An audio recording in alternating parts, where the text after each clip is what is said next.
മണിപ്പൂരിലും ബീഹാറിലും ബി.ജെ.പിക്ക് തിരിച്ചടിയായി നേതാക്കളുടെ കൊഴിഞ്ഞുപോക്ക്. മണിപ്പൂരിൽ മുൻ എം.എൽ.എ അടക്കം 4 പ്രമുഖ നേതാക്കൾ കോൺഗ്രസിൽ ചേർന്നു. ബീഹാറിൽ ബി.ജെ.പി എം.പി ആയിരുന്ന അജയ് നിഷാദും പാർട്ടി വിട്ട് കോൺഗ്രസ് അംഗത്വം സ്വീകരിച്ചു. മണിപ്പൂരിൽ വർഗീയ കലാപം വൻ തിരിച്ചടിയാകുമെന്ന ആശങ്കയ്ക്കിടെയാണ് ബി.ജെ.പിയിൽ നിന്നും മുതിർന്ന നേതാക്കളുടെ കൊഴിഞ്ഞുപോക്ക്. മുൻ യായ് സ്കൂൾ എം.എൽ.എ എലങ്ബം ചന്ദ് സിംഗ് അടക്കം 4 പ്രമുഖ നേതാക്കളാണ് ബി.ജെ.പി വിട്ടത്.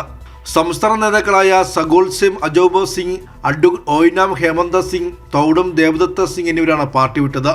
4 പേരും ഇംഫാലിലെ കോൺഗ്രസ് ഭവനിലെത്തി അംഗത്വം സ്വീകരിച്ചു. കോൺഗ്രസിന്റെ ലോക്സഭാ സ്ഥാനാർത്ഥി കൂടിയായ അഗോജ ബിമോൽ നേതാക്കളെ സ്വീകരിച്ചു.